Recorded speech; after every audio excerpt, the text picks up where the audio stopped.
Indeed, another great change is about to visit the world, and it shall open the way to exciting new journeys. These words said by Yoshi P himself inside the fever dream of the Warrior of Light during the Rising event.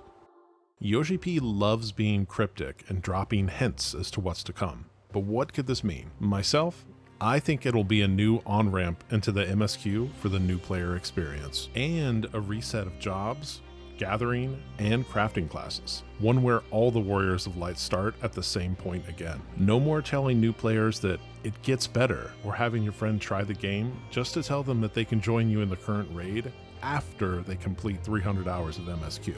Island Sanctuaries are the perfect example of this. You don't even need to have opened Botanist or Miner to gather materials. World of Warcraft players will understand this well with how gathering and crafting works in WoW. Each expansion has its own leveling. You can be a max level gatherer or crafter in the current expansion and have never gathered anything in the previous expansion. Just imagine everything after 7.0 had a whole new leveling system separate from everything before it. Think about Eureka or Bozja here for reference. Whatever happens, be it in the form of a new calamity or a time skip, or something to do with the World Shard, the events from A Realm Reborn through Endwalker would still be able to be experienced via the New Game Plus feature, but it would be optional for new players.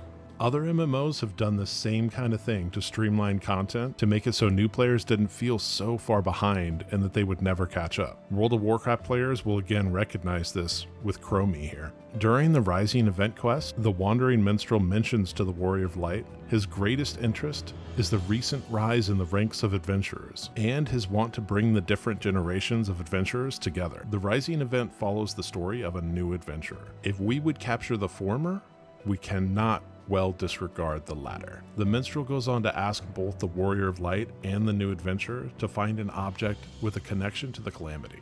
In searching for this item, the Warrior of Light's companion is bombarded with prerequisites, such as prior lore knowledge of the calamity, not being able to interact with the House of Splendors until he makes a name for himself, and finally coming across an old journal from a retired adventurer. He asks the Warrior of Light if he too kept a journal that one day he could read, again hinting at more New Game Plus features in my opinion. After being presented with the items linking to the past, the Wandering Minstrel goes on to say, "The footprints someone leaves on their journey become the starting point for another." What better starting point for new players than now, after we close the book on Hydaelyn and Zodiark?